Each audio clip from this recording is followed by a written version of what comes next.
السلام علیکم ناظرین، میں ہوں عطا ابن عطا اور آپ دیکھ رہے ہیں عطا ابن عطا وائس چینل۔ ڈیئر ویورز،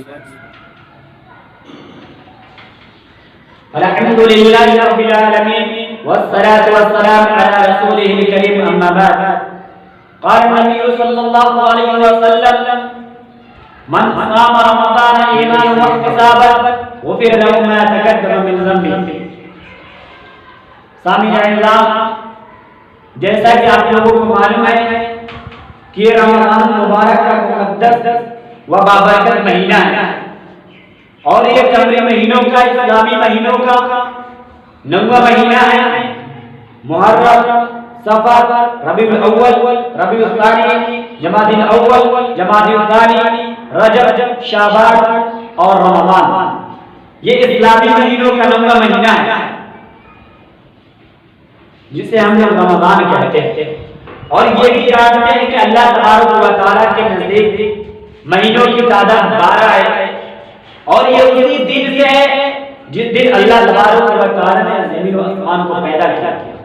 جیسا کہ اللہ تبارک و تعالیٰ قرآن مقدس کے اندر ارشاد فرماتا ہے: اِنَّ عِدَّةَ الشُّهُورِ عِندَ اللَّهِ 12 شَهْرًا فِي کتاب اللہ، کہ اللہ تبارک و تعالیٰ کے نزدیک مہینوں کی تعداد 12 ہے، اور اسی دن سے ہے جس دن اللہ تبارک و تعالیٰ نے زمین و آسمان کو پیدا کیا۔ خلق السماوات والارض، اور مہینوں کی تعداد 12 ہے۔ ان 12 میں سے ایک مہینہ رمضان ہے۔ رمضان کا جو اصل مادہ ہے رامیم باد، رمض کے معنی ہوتے ہیں شدید گرمی کے، اور اسی رمض سے بنا ہے رمضان۔ باب ضرب یضرب، نصر ینصر، سمیع یسمع سے مصدر آتا ہے جن کے مختلف معنی ہوتے ہیں۔ ان میں سے ایک معنی شدید گرمی کے لیے ہے، اور رمض اس زمین کو کہتے ہیں جو سورج کی گرمی سے انگارہ بنی ہوئی ہو، جو بالکل گرم ہو، اس زمین کو کہتے ہیں رمض، اور اسی رمض سے بنا ہے رمضان۔ جب گرمی کے موسم میں انسان زمین پر چلتا ہے تو سورج کی وجہ سے زمین بالکل گرم ہوتی ہے اور اس کے پیر کو جلانے لگتا ہے، اسی کو کہتے ہیں رمضان، اسی سے ہے رمضان۔ اور یہ رمضان کیوں کہتے ہیں؟ علماء کرام ان کی وجہ بیان کرتے ہوئے کہتے ہیں کہ یہ رمضان انسان کے گناہوں کو جلا دیتا ہے، ان کے پچھلے گناہ معاف کر دیے جاتے ہیں، اسی وجہ سے رمضان کو ہم رمضان کہتے ہیں۔ اور اس بات کا ثبوت ہمیں ایک حدیث سے ملتا ہے، جیسا کہ میں نے گناہ کے بعد وہ حدیث پیش کی ہے کہ من صام رمضان ایمانا واحتسابا غفر له ما تقدم من ذنبه، کہ جو شخص رمضان المبارک کے روزہ رکھے ایمان اور احتساب کے ساتھ، ان کے ساتھ گناہ معاف کر دیے جاتے ہیں، جلا دیے جاتے ہیں۔ یعنی رمضان کا جو معنی ہے، جو مطلب ہے کہ ان کے گناہ معاف کر دیے جاتے ہیں، حدیث سے ہمیں اس کا ثبوت ملتا ہے۔ اور اس حدیث میں آپ غور کریں کہ نبی اکرم صلی اللہ علیہ وسلم نے فرمایا: جس نے رمضان المبارک کے روزہ رکھے ایمان اور احتساب کے ساتھ، ان کے ساتھ گناہ معاف کیے جائیں گے، ان کے پچھلے گناہ معاف کر دیے جائیں گے۔ ہمیں یہاں ہر کر سوچنا پڑے گا، غور کرنا پڑے گا کہ ایمان کس کو کہتے ہیں، احتساب کس کو کہتے ہیں۔ ہم رمضان المبارک کا روزہ تو رکھ لیتے ہیں، لیکن ایمان اور احتساب کو سمجھنے کی کوشش نہیں کرتے، اور کسی حد تک ایمان کے بارے میں جانتے بھی ہیں تو احتساب کے بارے میں غور نہیں کرتے۔ میرے بھائیو، ایمان لغت میں تصدیق کرنے کو کہتے ہیں، اور اصطلاح میں وہ اقرار باللسان و تصدیق بالقلب و عمل بالجوارح۔ اصطلاح میں ایمان زبان سے اقرار کرنے، دل سے تصدیق کرنے اور اعضاء و جوارح سے عمل کرنے کو کہتے ہیں۔ اور قرآن و حدیث میں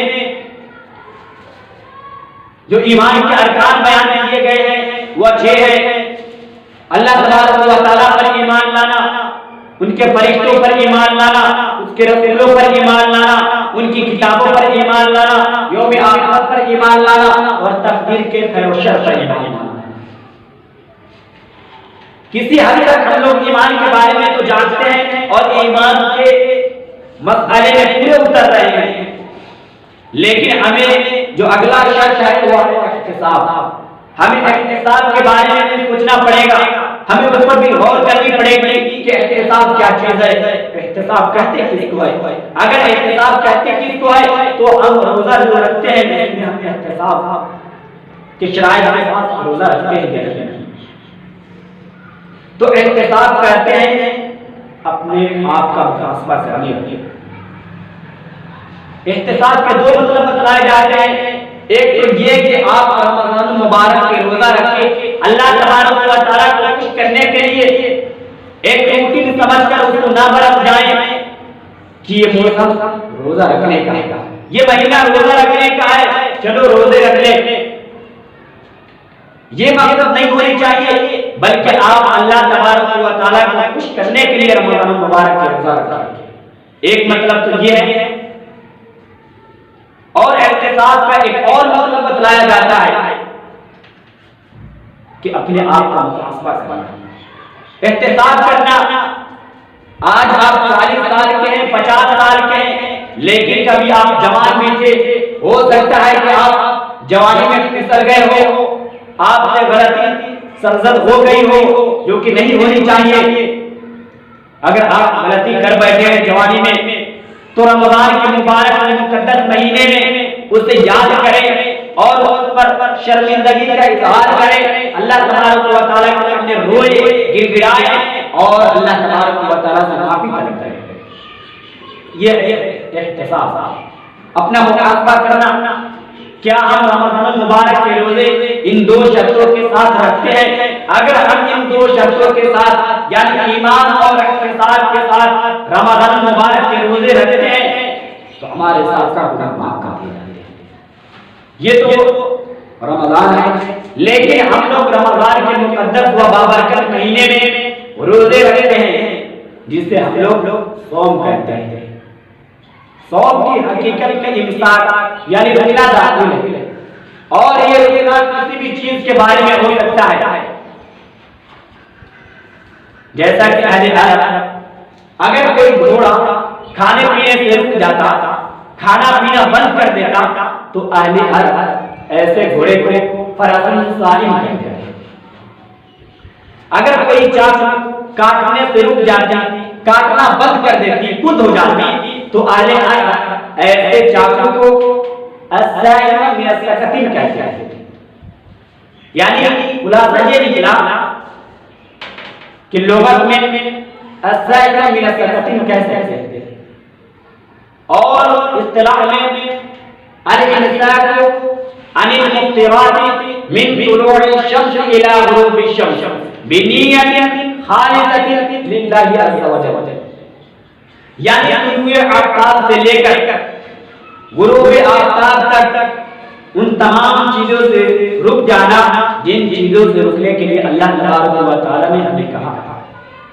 یہ ہے روزہ، یہ ہے رمضان، اور جو رمضان کے مقدس مہینے میں ہم روزہ رکھتے ہیں اس کی لغوی اور اصطلاحی تعریف۔